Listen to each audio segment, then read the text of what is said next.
15 seconds, 10 seconds, 5 seconds.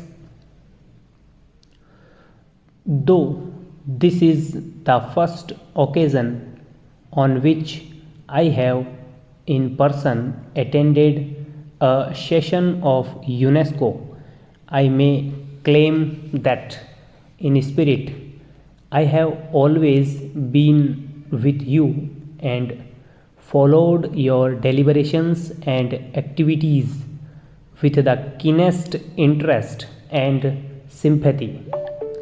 I have done as I feel that, in view of the disaster which threatens the future of mankind, UNESCO alone offers a faint ray of hope.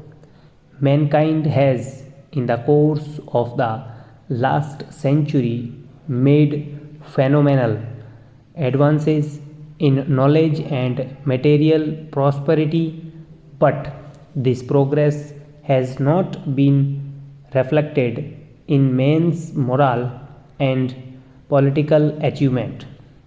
Increased knowledge has therefore led only to a greater provision for comforts and victory over want and disease, but also to an increase in man's power for destruction and death. This power is so great today that unless all men have a sense of community, it may well lead to common ruin for all.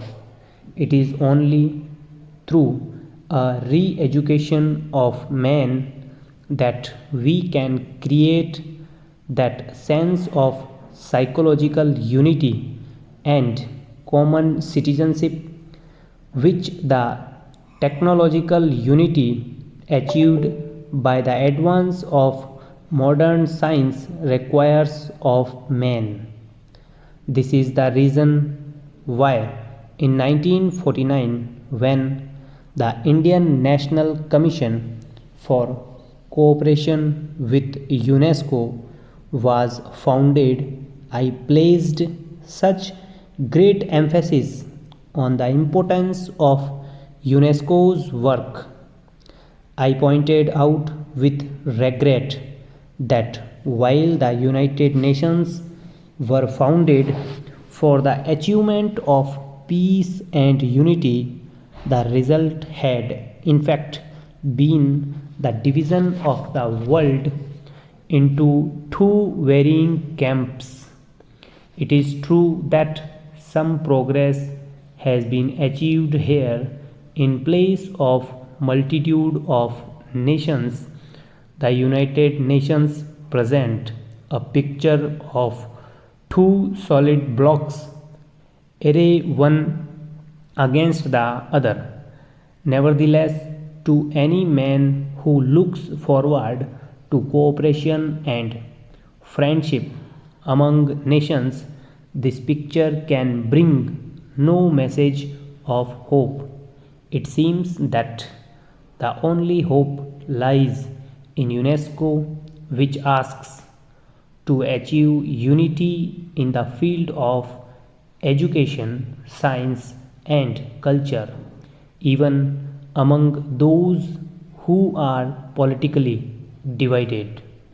I feel that if UNESCO could achieve its objectives and create understanding between different nations on the cultural plan, there is hope that the cultural understanding would make itself felt in the economic and political fields also. In the course of the last 2 years, my hope in UNESCO and my appreciations about the United Nations have both increased. It is true that UNESCO is barely half a dozen years old, but These few years have been of immense significance for the future of man. This period has revealed fissures in our political and intellectual attitudes which, unless they are checked on time, stop over.